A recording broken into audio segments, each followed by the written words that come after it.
Jadi sangat menarik tadi yang disampaikan oleh Pak Bisman, sangat meneliti juga bahwa negara kita sangat kaya sumber daya alam, termasuk di sektor energi dan pertambangan, namun ada kesenjangan. Masyarakat kita masih miskin, terus kemudian kerusakan lingkungan yang ternyata penyebabnya salah satunya adalah di tata kelola, di mana tata kelola itu didasari oleh hukum. Nah, baik, menarik.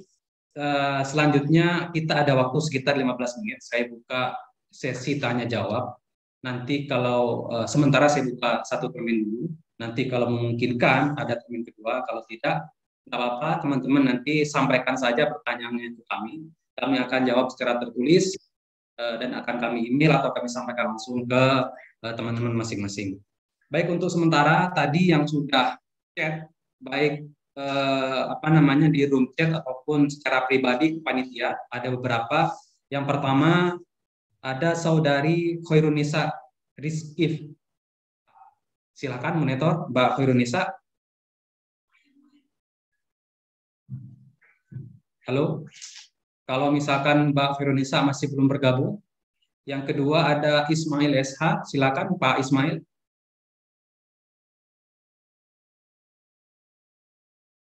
Baik, Pak Ismail. Ya, halo. Halo. Baik, Pak Ismail ya. Ya, ya. Oke. Baik, silakan Pak Ismail sampaikan pertanyaan kalau bisa secara singkat, padat, dan jelas. Silakan, Pak. Oke, baik. Terima kasih atas kesempatan yang telah diberikan. Mungkin yang saya hormati ada di sini Direktur Eksekutif Pak Bisman dan teman-teman panitia beserta peserta. Mungkin langsung saja pertanyaan saya adalah mengenai bagaimana pandangan Pusep tentang investasi penanaman modal asing dari segi sumber daya alam, energi, dan pertambangan. Apakah indikator dalam segi yuridis dapat mensejahterakan masyarakat, atau apakah peraturan-peraturan yang mengenai tentang penanaman modal asing dari segi sumber daya alam dan energi dan pertambangan apakah sudah cukup efektif dalam perwujudan mensejahterakan masyarakat, dan apa indikatornya? Terima kasih. Mungkin itu. Mohon maaf agak kurang efektif Pak, di sini agak ribut, jadi langsung saja. Terima kasih. Wassalamualaikum warahmatullahi wabarakatuh. Baik, terima kasih Pak Ismail. Waalaikumsalam warahmatullahi wabarakatuh. Selanjutnya izin bertanya Pak. Ini Indah Kusumawati dari Universitas Muhammadiyah Tangerang. Baik, silakan Bu. Gini Pak, ini kasus yang terjadi di kampung halaman saya di Banyuwangi, Jawa Timur. Di situ ada gunung yang ternyata itu mengandung emas, namanya tambang emas Tumpang Pitu. Dulu sih dikelola secara tradisional, jadi tidak memberikan efek. Ternyata pihak Australia itu dengan drone-nya itu menemukan hal itu dan sekarang dieksploitasi secara besar-besaran. Saya nggak tahu kenapa pemerintah daerah membiarkan itu, mungkin karena hukum pemerintah daerah udah berubah ya, hukumnya terpusat, jadi pemerintah daerah nggak bisa ngapa-ngapain lagi, sehingga dampaknya ke masyarakat. Kalau gunung itu habis, nanti kalau ada badai gelombang besar, habislah masyarakat yang ada di pesisir wilayah tersebut. Mohon solusinya Pak, karena penambangan itu tidak untuk mensejahterakan masyarakat, tapi malah memiskinkan masyarakat. Mending dikelola secara bijaksana, kembalikan seperti dulu secara tradisional. Di samping aman, juga ekosistem alam lebih terlindungi. Mohon bantuan hukumnya. Baik, terima kasih Bu Indah Kusumawati dari WMT. Satu lagi, tadi sebelumnya ada Bapak atau Mas Diki Eko Prasetyo. Tadi langsung pribadi ke panitia karena ada kendala sinyal. Apakah bisa monitor? Kalau nggak ada Pak Sigit. Silakan Pak Sigit. Terima kasih. Halo? Ya, siap. Silakan Pak. Terima kasih. Assalamualaikum warahmatullahi wabarakatuh. Saya ingin bertanya berkaitan dengan tadi disampaikan oleh Bapak Direktur, bahwa yang jelas dalam hal ini kalau kita lihat adanya undang-undang terkait dengan sumber daya energi dan pertambangan itu kan lebih berorientasi pada eksploitasi kalau kita lihat. Jadi artinya bahwa use oriented ini menjadi satu penopang bahwa negara menjadi semacam memiliki kekuasaan untuk melakukan eksploitasi terhadap sumber daya alam terutama di Indonesia. Yang ingin saya tanyakan, apakah dalam hal ini kalau kita lihat bahwa orientasi ini lebih diarahkan untuk para pemodal Artinya kan kalau kita lihat bahwa justru dalam hal ini eksploitasi terhadap sumber daya alam di Indonesia itu kan yang lebih banyak menikmati adalah para capital oriented. Jadi artinya dalam hal ini para pemodal besar. Sedangkan kalau kita lihat tadi seperti yang disampaikan Ibu tadi sebelumnya, bahwa masyarakat lokal itu cenderung terpinggirkan, artinya menjadi semacam tidak mendapatkan akses atau bahkan kalau jauh dari kata kesejahteraan. Jadi apakah ini yang menjadi semacam alat oleh negara bahwa negara menjadi lebih kepada berbasis pada eksploitasi atau use oriented. Terima kasih. Baik, terima kasih. Sangat luar biasa, Pak Sigit. Untuk sementara, termin pertama ini kami buka 3 penanya dulu. Untuk teman-teman yang masih belum kesempatan, silakan di-chat aja pertanyaannya di room chat. Kalau misalkan nanti tidak terjawab, akan kami catat, akan kami jawab secara tertulis kepada teman-teman. Baik, Pak Bisman, ada 3 penanya. Tadi pertama dari Pak Ismail, kemudian ada Bu terkait dengan investasi PMA, kemudian Bu Indah terkait dengan tambang di Banyuwangi, dan terakhir dari Pak Sigit. Baik, silakan Pak Bisman untuk dijawab. Oke, terima kasih. Menarik pertanyaan Pak Ismail, Mbak Bu Indah, dan Pak Sigit. Saya jawab secara berurutan dan secara gabung ya, karena Pak Ismail dengan Pak Sigit mungkin hampir sama. Teman-teman semuanya, nanti panjang lebar akan kita sampaikan berikutnya. Yang ingin saya katakan pertama adalah, apa sih karakteristik usaha pertambangan? Karakteristik usaha pertambangan itu yang pertama itu adalah 1, padat modal. Padat modal itu artinya adalah ya memang butuh modal besar, apalagi migas ya. Yang kedua itu adalah high risk, risikonya besar. Yang ketiga high tech, membutuhkan teknologi yang besar, teknologi yang tinggi. Gitu. Jadi kalau ada sebuah usaha atau sebuah bisnis yang modalnya besar, risikonya tinggi, dan membutuhkan teknologi tinggi, maka siapa sih yang berani menanamkan modalnya di sini? Hanya orang-orang yang memang punya modal besar. Orang modal besar itu siapa? Bisa jadi salah satunya atau salah banyaknya asing. Itu yang pertama. Ya kan? Kalau misalkan mengelola tambang itu cukup dengan modal puluhan atau ratusan juta, ya ngapain ada investasi besar, ngapain ada asing gitu. Nah, oleh karena itu dengan karakteristik ini wajar kalau pertama ada pemilik modal besar, ada kapitalis, ada asing masuk. Gitu. Karena memang membutuhkan modal besar. Yang berikutnya, apakah kita anti dengan asing? Apakah kita anti dengan pemodal besar atau eksploitasi? Tidak. Bagi kami, silahkan asing masuk, silahkan pemodal besar masuk. Asal adil, asal proporsional, dan asal sesuai dengan konstitusi tadi. Masih dikuasai oleh negara yang sebesar-besarnya untuk kemakmuran rakyat.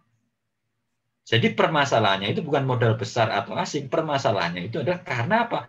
Karena tidak sesuai dengan penguasaan negara tadi itu. Karena apa? Karena korupsi. Gitu. Jadi itu yang menjadi masalah. Kita tidak anti pemodal besar, kita tidak anti asing juga. Kalau misalkan asing mengelola dan itu nanti hasilnya adil. Contoh tadi saya katakan, Freeport mulai tahun 60 sampai tahun 2014. Emas itu royaltinya 1%, saudara-saudara semua.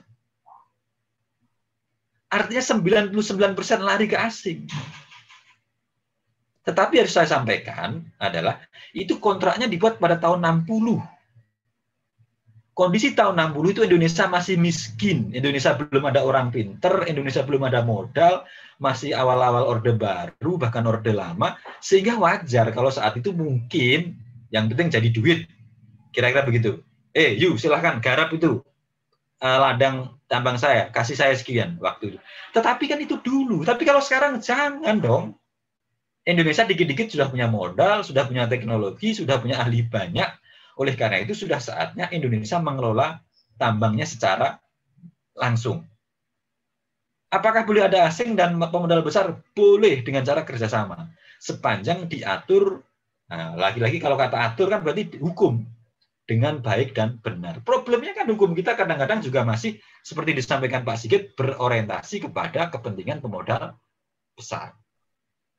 Apakah berorientasi eksploitasi tadi disampaikan Pak Sigit? Iya. Saat itu. Kenapa? Karena kan begini, bagaimana saya punya tambang nih. Tambang itu tidak akan pernah jadi uang kalau tidak ditambang, kalau tidak dieksploitasi, kalau tidak dieksplorasi.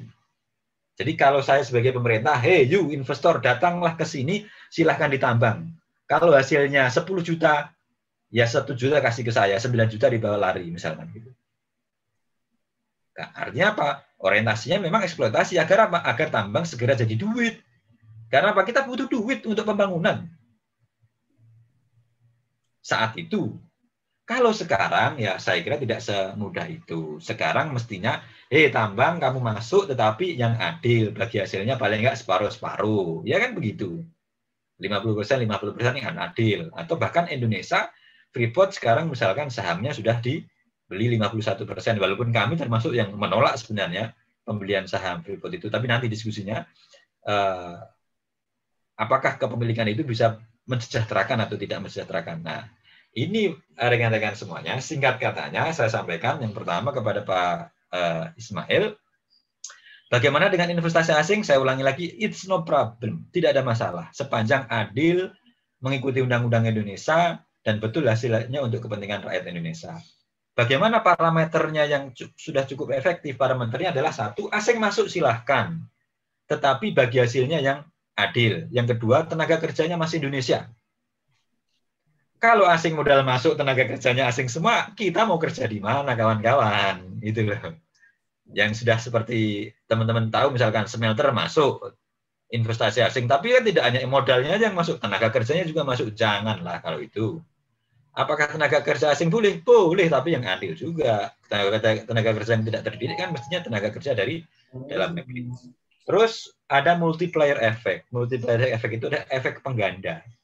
Jadi kalau di situ ada tambang, di situ ada smelter, investasi asing, maka akan menimbulkan dampak ekonomi. Itu yang kita butuhkan. Itu. Sehingga ya nggak ada masalah dengan asing. Masalahnya adalah keadilan dan hukum. Lagi-lagi kan hukum dan keadilan. Ini. Tahu. Yang ketiga Pak Sigit dulu tentang orientasi eksploitasi. Iya. Apalagi zaman dulu. Tapi kalau sekarang lebih baik tidak. Harus ada orientasi lingkungan hidup, orientasi ekonomi, orientasi ke pembangunan berkelanjutan, ya kan? Kalau kita orang miskin dan saat itu butuh duit kan yang penting cepat jadi duit ini tambang. Wajar kalau orientasinya eksploitasi. Wajar kalau orientasinya kalau bargaining kita lemah kan siapa yang bawa duit kan yang lebih menang. Silahkan deh tambang saya, sawah saya dikelola tapi yang penting saya hasilnya sebagian. Tapi kalau sekarang kita sudah punya ilmu, kita punya modal, you kelola sekian. Kalau nggak mau, ya saya kelola sendiri. Nah, itulah orientasinya, mestinya sudah berimbang. Ya, gitu.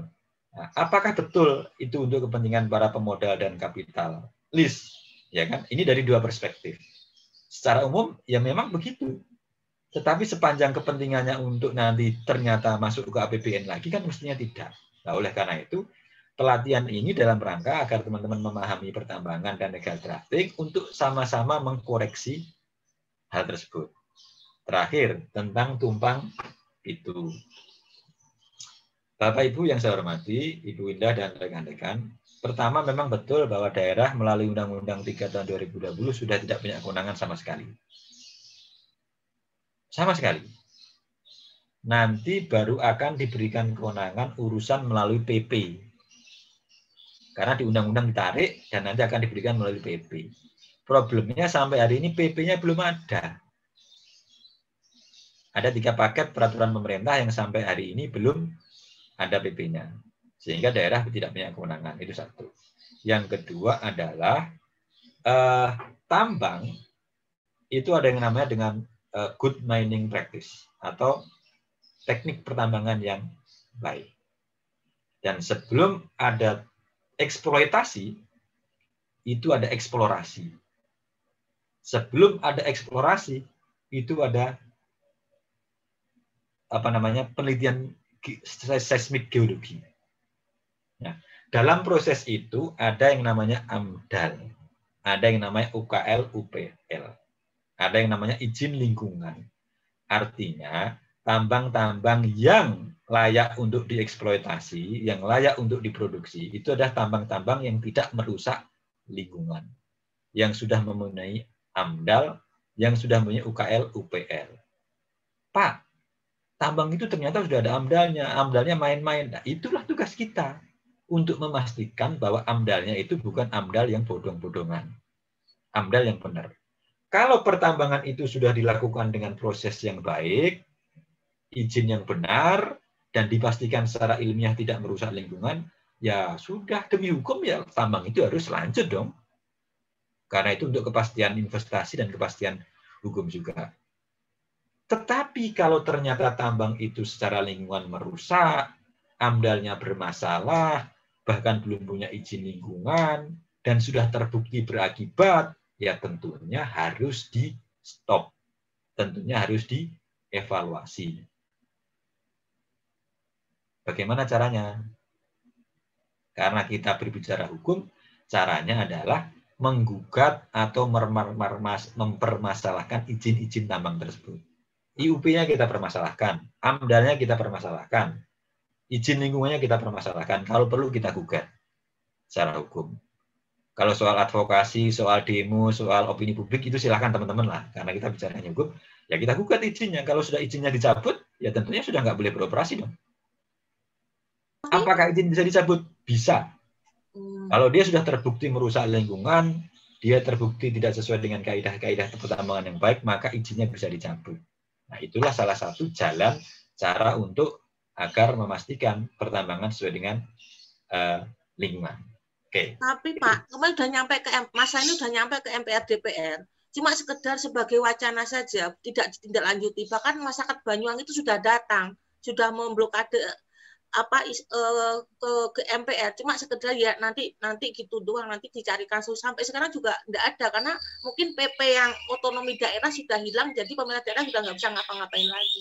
Jadi seperti apapun masyarakat berteriak, kalau PP-nya itu belum terbit atau belum fight, ya mereka hanya tinggal pasrah. Dan itu parah banget Pak, ada fotonya bayi satelit itu sudah kerusakan parah. Dan itu kalau sebentar lagi kena tsunami, kalau ada tsunami datang atau badai besar, itu masyarakat pesisir sudah nggak bisa terlindung lagi, karena gunung itu berperan untuk melindungi masyarakat. Adanya gunung itu melindungi badai laut yang langsung menghantam wilayah pesisir. Dulu masih ada gunung itu, meskipun badai masih aman. Sekarang hujan sedikit ini sudah imbasnya sudah langsung ke pantai. Jadi abrasi juga macam-macam sekarang permasalahannya itu. Di samping juga ekosistem laut tercemar dengan adanya bahan limbah dari mereka. Yang Australia itu datang dengan alat berat Pak. Dulu masih aman karena tradisional, dia nggak pakai alat-alat kimia. Jadi secara tradisional tambang, jadi kerusakannya mungkin ya karena limbah sedikit lah. Sekarang itu sudah luar biasa di sana. Dan pemerintah istilahnya cuma ya wacana, mengamati, kemudian ya sekedar nanti dimusyawarahkan gitu aja solusinya. Baik. Ya, makasih Pak. Baik, terima kasih. Silakan Mbak Bisman. Oke, jadi karena kasus Bu, nanti next time kita akan bicara soal kasus, tetapi kalau ke DPR dalam konteks untuk menyampaikan aspirasi bisa saja, walaupun di DPR ini kan warnanya politik Bu, kadang-kadang iya tapi tidak terlaksana. Tetapi kalau langkah yang paling bagus memang langkah hukum. Langkah hukum itu adalah menggugat izinnya, baik IUP-nya maupun izin lingkungannya. Kalau ternyata memang terbukti melanggar hukum, saya kira izinnya mestinya harus dicabut. Nah, salurannya satu, kalau pemerintah ke Dirjen Minerba, kalau politik ke DPR, ada lagi saluran yang lagi kalau terbukti maladministrasi sebenarnya bisa ke Ombudsman Republik Indonesia, ke ORI, itu juga bisa. Dan yang terakhir memang ke pengadilan. Itu. Nanti kapan-kapan bisa kita diskusikan sesi khusus. Saya kembalikan kepada moderator. Baik, terima kasih Pak Bisman. Ini masih banyak yang tanya Pak, namun sudah kami catat karena berhubung waktu sudah habis dan pemateri kedua sudah mulai standby untuk mengisi. Terakhir mungkin 1-2 menit closing statement dari Pak Bisman dipersilakan. Rekan-rekan yang saya hormati, adik-adik saya mahasiswa dan rekan-rekan saya semuanya, saya tahu memang materi ini sebenarnya baru materi dasar dan ini hanya sepersekian persen kecil dari materi pertambangan dan energi. Dan memang ini saya orientasikan untuk pengantar dalam legal drafting. BUSEP itu hampir tiap minggu, bahkan seminggu 2 kali mengadakan diskusi, baik offline maupun online, sehingga teman-teman boleh diskusi bersama BUSEP, atau diskusi sendiri mengundang BUSEP juga boleh, nanti kami akan berikan beberapa masukan-masukan. Kami juga punya latihan-latihan lain kan, nanti latihan hukum energi dan pertambangan. Nah, kalau itu nanti materinya sudah masuk ke materi pertambangan, kita akan diskusi akan lebih panjang. Oke. Nah, oleh karena itu, kami mohon maklum apabila dalam pengantar materi ini kurang begitu mendalam, tetapi ini sudah cukup sebagai pengantar untuk materi legal drafting. Kami berharap bahwa materi ini nanti bisa menjadi bekal bagi Bapak Ibu untuk mengkritisi peraturan dan kebijakan-kebijakan di bidang pengelolaan sumber daya alam, di bidang energi, dan di bidang pertambangan. Dan kami siap apabila ada pertanyaan, pernyataan, atau pertanggapan melalui tertulis, tim dari BUSEP pasti akan mencatat semuanya, dan nanti kami akan sampaikan tanggapnya. Demikian yang bisa kami sampaikan. Mohon maaf bila ada kekurangan dan kesalahan. Kami mengapresiasi yang sebesar-besarnya atas partisipasi dan perhatian rekan-rekan semuanya. Billahi taufik wal hidayah. Wassalamualaikum warahmatullahi wabarakatuh. Waalaikumsalam. Baik, terima kasih Pak Bisman atas materinya, sangat luar biasa materi kita yang pertama. Sebelum kita masuk ke materi yang kedua, sebagaimana tadi saya sampaikan bahwa pertanyaan teman-teman yang sempat terjawab akan kami catat dan akan kami jawab secara tertulis, akan kami sampaikan kepada teman-teman. Tadi sudah disampaikan oleh Pak Bisman bahwa BUSEP beberapa kali menyelenggarakan rutin ya diskusi dan juga beberapa pelatihan, dan sebagai informasi kepada teman-teman, dalam waktu dekat BUSEP menyelenggarakan lomba isei hukum energi. Jadi silakan informasinya teman-teman bisa lihat di website kami atau langsung bertanya kepada panitia di BUSEP. Kalau bisa teman-teman ikut berpartisipasi di dalam lomba tersebut. Baik, terima kasih teman-teman, terima kasih Pak Bisman. Namun sebelum ditutup, kita foto bersama, mohon kalau bisa nyalakan kameranya ya. Baik, saya akan hitung sampai 3. Jadi 1, 2, 3. Baik, sebentar lagi slide selanjutnya. 1, 2, 3. 1, 2, 3. Baik, 1, 2, 3. Banyak sekali. 1, 2, 3.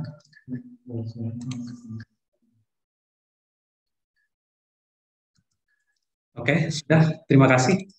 Terima kasih banyak teman-teman. Terima kasih Pak Bisman.